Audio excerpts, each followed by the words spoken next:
Just happened about 15 minutes ago. We've been watching it from our camera, our exclusive look on top of the Salesforce Tower. You can see the tide going out there when you take a look down at the Golden Gate Bridge and the water playing off of it. But there's the sunrise. You know what's missing here?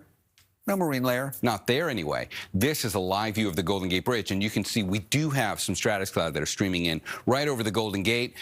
Some of this is holding together to work up to Napa. So we are waking up to some gray skies for some of us. That's what it looks like from the Salesforce Tower looking north. You can kind of see out there the Palace of Fine Arts in the foreground just to get oriented. So we do have some clouds streaming in, but really just through the immediate Golden Gate and up to Napa this morning. You can see them from Mount Diablo going up to Napa. But everybody else is waking up to clear skies right now. Temperatures are right around 60 in general. It's 55 in Livermore, though, and a cool 52 in Santa Rosa. The headline in the First Alert forecast today is we started a warm-up. It's been kind of gradual over the last few days, but if you were inland yesterday, you probably noticed it. We started to creep a little bit farther up into the 90s. Today, we're going to keep doing that. So the numbers for today come to 95, 96 for places like Concord or Livermore. Santa Rosa goes to 94. San Jose, you'll still hang into the upper 80s, but the warm-up's coming over the next 2 days. And by the time we get to Tuesday, San Jose, you're going to climb back up into the low 90s. But it's really over here, those inland valleys, where we're going to feel the heat the most. It gets hot enough on Tuesday that the National Weather Service has already issued an excessive heat watch. Covers the entire Central Valley, but a closer inspection shows that Solano County is included in this.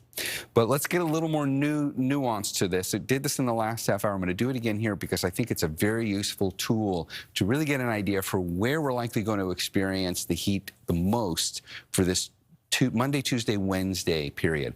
This is looking specifically at Tuesday on the heat risk map. The deeper you get into shades of red, the higher the degree the risk is for heat-related illness. Now, as we take a look over towards places like Tracy, just on the downhill side of the Altamont Pass, that's where some of the more noticeable heat's going to be. And elevated temperatures that get high enough, heat-related health concerns become a priority. We don't see a whole lot for the Bay Area in general, but we do shade into the orange, which is moderate. And as soon as you start to get up into the Central Valley, again, it's red there. So the heat's coming back. It shouldn't be too overbearing. It's just Solano County at this point that's included in the excessive heat watch for Tuesday. But this is something to watch because as we get closer to that Tuesday, Wednesday timeframe, the center of high pressure building in from the west is starting to look more impressive with each day.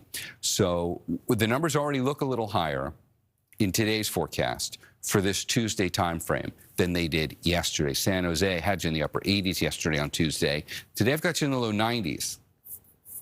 Thankfully, it doesn't last too long. You'll come back down into the low and mid 80s as we get to the end of next week. But now we have to make room for triple digits. Yesterday, those numbers for the inland East Bay valleys stopped at around 97, 98. Now it looks like we're creeping up to about 101 on Tuesday.